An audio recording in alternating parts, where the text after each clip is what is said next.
Hello everyone, আসসালামু আলাইকুম। আপনাদেরকে নতুন আরেকটি ভিডিওতে স্বাগতম জানাচ্ছি। তো আজকে মূলত আমি আরেকটি কান্ট্রি টপিকস নিয়ে আপনাদের সাথে কথা বলবো। আজকে যে কান্ট্রি নিয়ে কথা বলতে যাচ্ছি সেটা হচ্ছে আপনার ইউকে।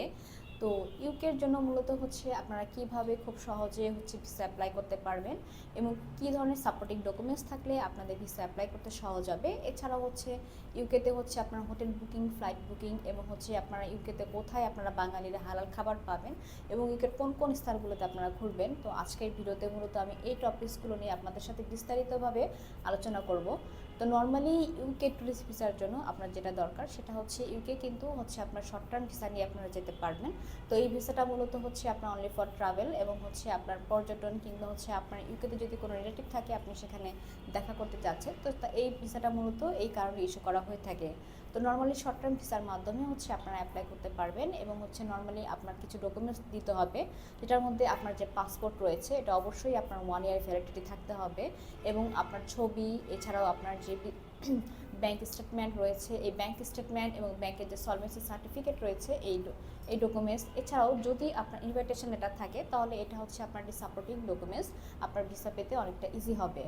ইউকেতেও যদি আপনার কোনো ইনভিটেশন থাকে, অর্থাৎ আপনি কোনো বিজনেস পারপাসে কিংবা আপনি কোনো ফ্রেন্ডের কাছ থেকে বা রিলেটিভের কাছ থেকে আপনি ইনভিটেশন পেয়েছেন, তো সেই ইনভিটেশন কারণে আপনি যাবেন, তো সেক্ষেত্রে আপনার ভিসাটা পেতে একটু ইজি হবে। এছাড়াও ইউকের জন্য যেটা খুব জরুরি সেটা আপনি ফিনান্সিয়ালভাবে সলভেন্ট কিনা এটা দেখবে।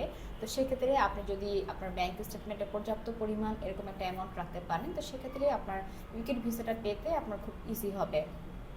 তো আপনি যেহেতু ট্যুরিস্ট হিসেবে যাচ্ছেন, তো সেক্ষেত্রে আপনি অ্যাজ এ ট্রাভেল করতে গিয়ে আপনি আপনার নিজের খরচ নিজে বেয়ার করতে পারবেন কিনা এটা তাদেরকে একটা প্রুফ দিতে হবে। তো নর্মালি যারা ইউকেতে যাবেন তাদেরকে একটা সুন্দর কাভার লেটার দিতে হবে। আপনার কাভার লেটারে আপনি কোন উদ্দেশ্যে ইউকেতে যাচ্ছেন এবং আপনি সেখানে কতদিন থাকবেন, কোন স্থানে আপনি থাকবেন এবং সেখানকার কোন কোন স্থানে আপনি ভিজিট করবেন। তো এই প্রত্যেকটা ডকুমেন্টস আপনাকে সুন্দরভাবে কাভার লেটারে আপনাকে সুন্দরভাবে আপনাকে ফুটিয়ে তুলতে হবে এবং আপনার পাসপোর্ট রিলেটেড যে তথ্যগুলো রয়েছে, অর্থাৎ আপনার পাসপোর্টে যে আপনি আপনার ব্যক্তিগত ইনফরমেশনগুলো দিয়েছেন, এছাড়াও আপনার যে ট্রাভেল আইটেনারি রয়েছে যে ইউকের এই স্থানগুলোতে আপনি এই তারিখে আপনি যাবেন, তো এই ডকুমেন্টসগুলো আপনাকে সুন্দরভাবে আপনার কাভার লেটারে সুন্দরভাবে দিতে হবে।